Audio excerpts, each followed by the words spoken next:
Hello दोस्तों, स्वागत है आपका हमारे YouTube channel crack exam pro में। और मैं हूं आपका संजीव। 29 जुलाई करंट अफेयर लेकर हाजिर हैं।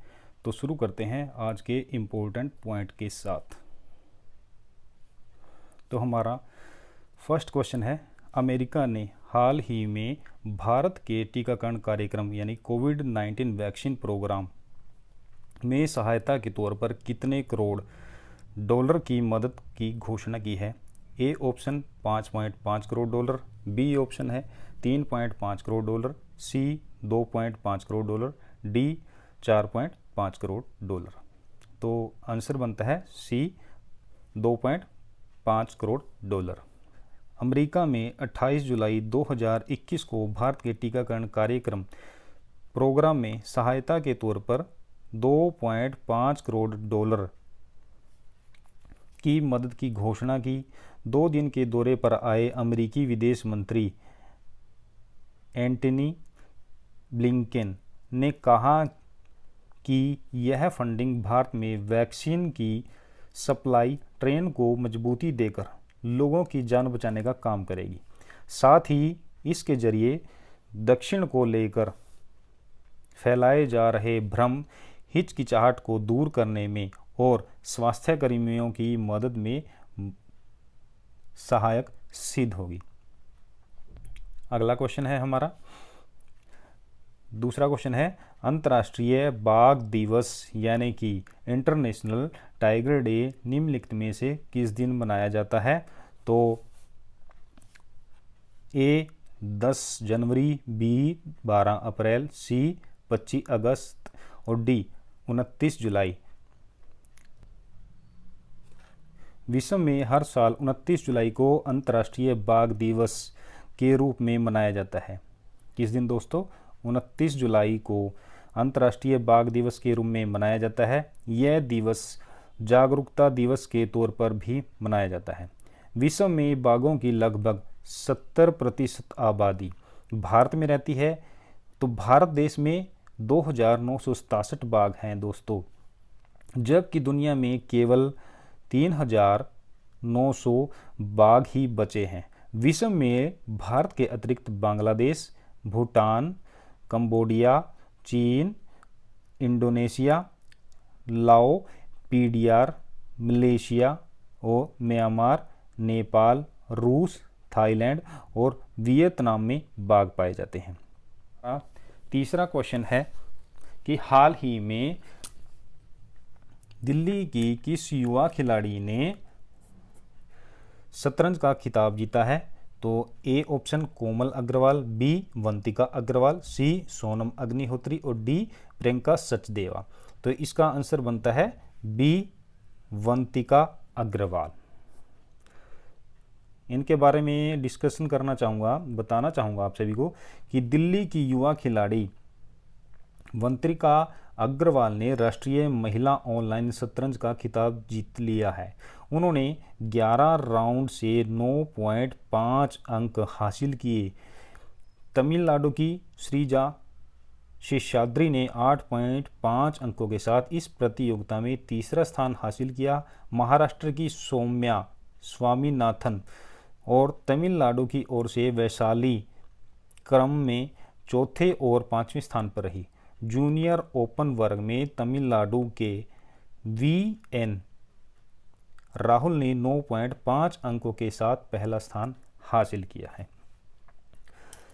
इसके पश्चात अगला क्वेश्चन है, हाल ही में किस राज्य सरकार ने बांस औद्योगिक पार्क की आधारशिला रखी है?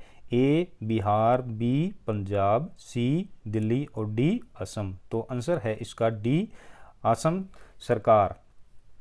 इसके बारे में डिस्कशन करना चाहूँगा कि जो असम के मुख्यमंत्री हिमंता बिस्वा शर्मा ने डीमा हसाओ मांद्रे डीसा गांव में एक बांस औद्योगिक पार्क की आधारशिला रखी है। परियोजना को डोनर मंत्रालय से, ये मंत्रालय का नाम है दोस्तों डोनर, और इन मंत्रालय ने 50 करोड़ रुपए देने की घोषणा की है। एक बार पूरा हो जाने पर यह परियोजना क्षेत्र की अर्थव्यवस्था में एक नए युग की शुरुआत करेगी और स्थानीय युवाओं के लिए रोजगार के व्यापक अवसर प्रदान करेगी। इसके पश्चात अगला जो क्वेश्चन है हमारा,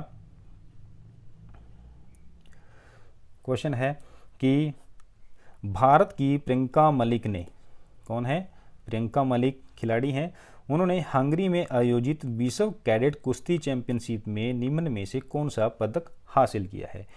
तो ए ऑप्शन में है कांस्य पदक, बी रजत पदक, सी स्वर्ण पदक या डी इनमें से कोई नहीं। तो दोस्तों इन जो चार ऑप्शन है इनमें से सही ऑप्शन है सी स्वर्ण पदक।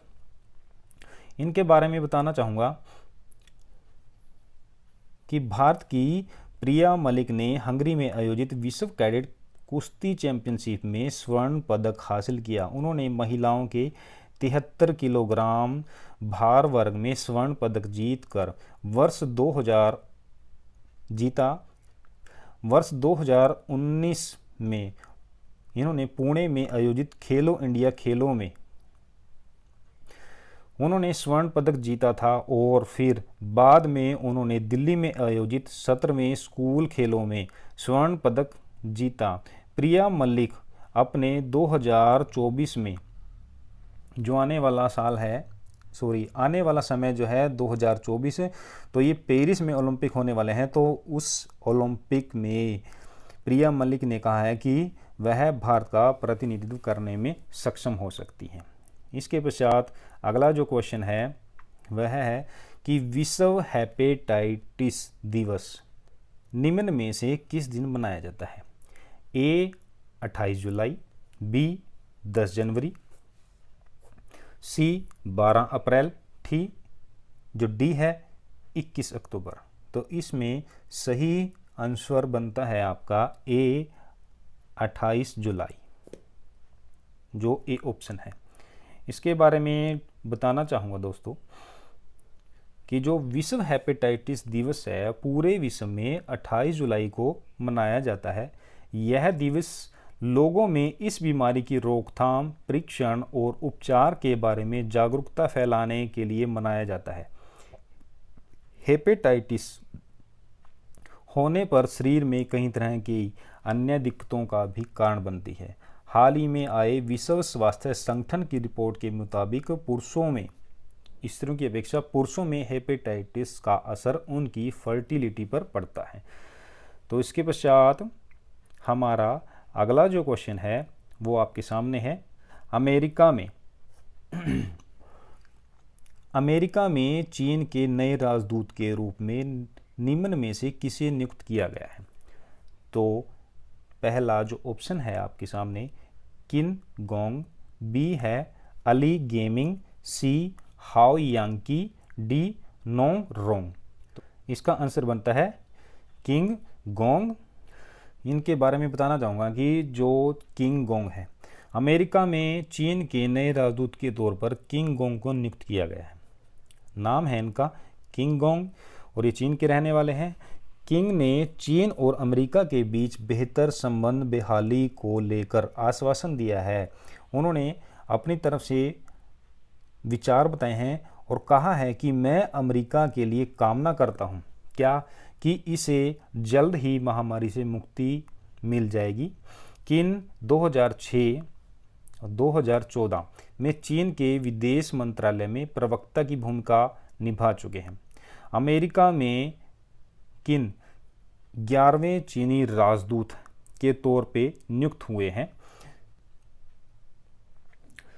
अंतिम क्वेश्चन है निम्न में से किस देश ने भारत सहित अपनी कोविड-19 रेड लिस्ट में शामिल देशों की यात्रा करने वाले नागरिकों पर 3 साल के लिए यात्रा प्रतिबंध और भारी जुर्माना लगाने की घोषणा की है? दोस्तों तो ये क्वेश्चन ये कह रहा है कि सऊदी अरब के अंदर जो उनके नागरिक किसी भी देश में जाते हैं यात्रा करने के लिए या किसी और कार्य से जाते हैं तो उन पर 3 साल का भारी जुर्माना लगा दिया जाएगा।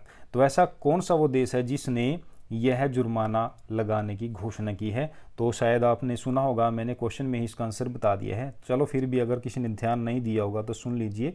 ए नेपाल, बी जापान, सी चीन है, डी सऊदी अरब है। तो हमारा आंसर बनता है डी सऊदी अरब। इसके बारे में बताना चाहूँगा कि जो सऊदी अरब है उन्होंने भारत सहित यानी कि जितने देशों में घूमने के लिए उन्होंने अपने नागरिकों पर प्रतिबंध लगाया तो उनमें भारत भी शामिल है। तो सऊदी अरब ने क्या कहा है कि सऊदी अरब ने भारत सहित अपनी कोविड-19 रेड लिस्ट में कि उन्होंने एक लिस्ट जारी की है जिसके अंदर भारत भी शामिल है और देशों के नाम भी शामिल है। उन देशों में यात्रा करने वाले नागरिकों पर 3 साल का यात्रा प्रतिबंध और उन यात्रियों पर भारी जुर्माना भी लगाने की घोषणा की है। सऊदी अरब कोरोना वायरस के संक्रमण से बचने के लिए तमाम कदम उठा रहा है। सऊदी अरब ने हाल ही में कोरोना के नए वेरिएंट्स के मद्देनज़र रेड लिस्ट में शामिल देशों का नाम जारी किया था। इसमें अफगानिस्तान, वियतनाम सहित भारत का नाम भी शामिल है। तो दोस्तों आशा करता हूं कि आप सभी को हमारी वीडियो पसंद आई होगी। तो वीडियो को लाइक, शेयर, कमेंट कीजिए और इसी प्रकार की वीडियो पाने के लिए हमारे YouTube चैनल को सब्सक्राइब कीजिए। धन्यवाद। जय हिंद, जय भारत।